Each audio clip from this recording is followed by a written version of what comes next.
Hello guys, welcome to a new video. Thanks to Epic Games, I was finally able to play the DLCs. My PS4 version didn't come with it, and because of that I've decided to do a very brief review for each DLC. The story of the first DLC is that Lara helps Abby to figure out the clues that her dead grandmother left to her to uncover.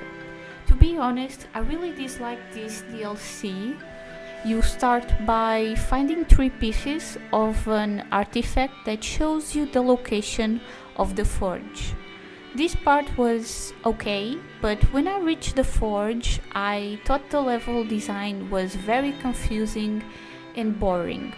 I had to go to YouTube to see how to pass a certain part of it. Basically, you have to use explosive gas to make the platforms go up, and sometimes you also need to activate the gas so you can use it. My real problem was that sometimes you need to go back, because in some cases the platforms go down and I had no idea what I already had done and what I had to repeat. It's kinda hard to explain, but if you try it, you will understand. I guess I'm not the only one who didn't like this DLC, because if we checked the Steam reviews, we can see that they are not great. In this DLC, a woman asks Lara to find a shield that has the instructions to perform a ritual that will show everyone that only Honoratu will be able to create destiny. Gameplay-wise, there is a lot of platforming. Lara will have to use some stuff to cross areas with a strong winds in the perfect timing. And after that we had some fighting sections. I've enjoyed this one way more than the Forge because it has a bit of different things. It's not just platforming and fetch. And I like to explore a location with a strong winds and rain, which is kinda unusual in games. When I saw the trailer of this DLC, I got really excited because I love supernatural elements in games.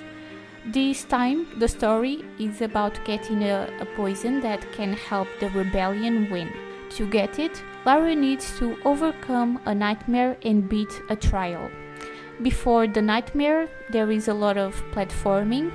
The nightmare section was a disappointment to me. Lara goes through some memories and, like always, looks for Jonas that needs help, and it's kind of like more of the same, nothing deep. That's something like I was expecting. After the nightmare, there was a trial that I actually enjoyed, where you have to push switches and avoid traps. It's a DLC that explores a bit more the past of the villain of the main game, Amaru or Dominguez. He has two names.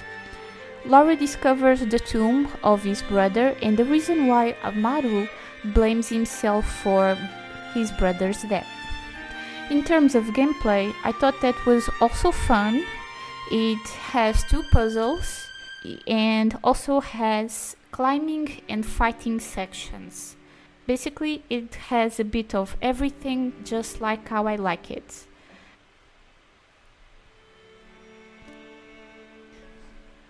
Talking about the story without giving spoilers is hard, so I'm just going to say that she goes looking for someone, then tries to find the secret hideout of the cult, and finally has to find an artifact.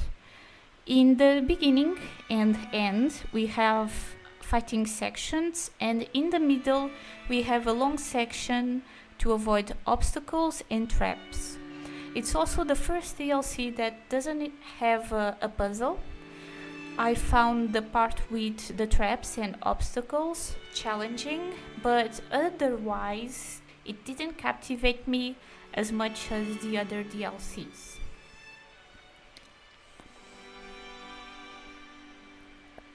Jonas tells Lara that Trinity has set camp in some old ruins that once belonged to priests.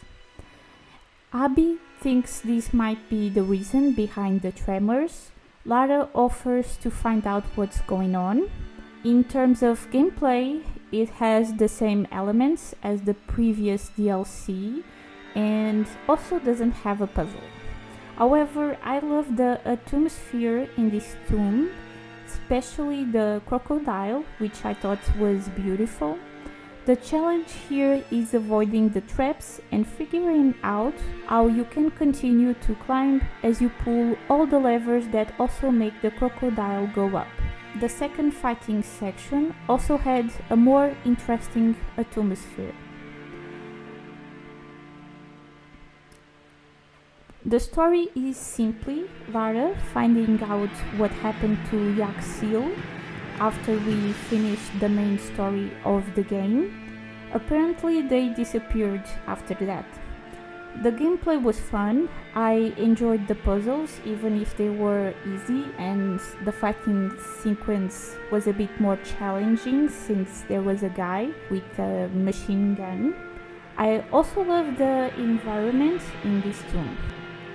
And that was the last DLC. I enjoyed them all, with the exception of the first one, The Forge.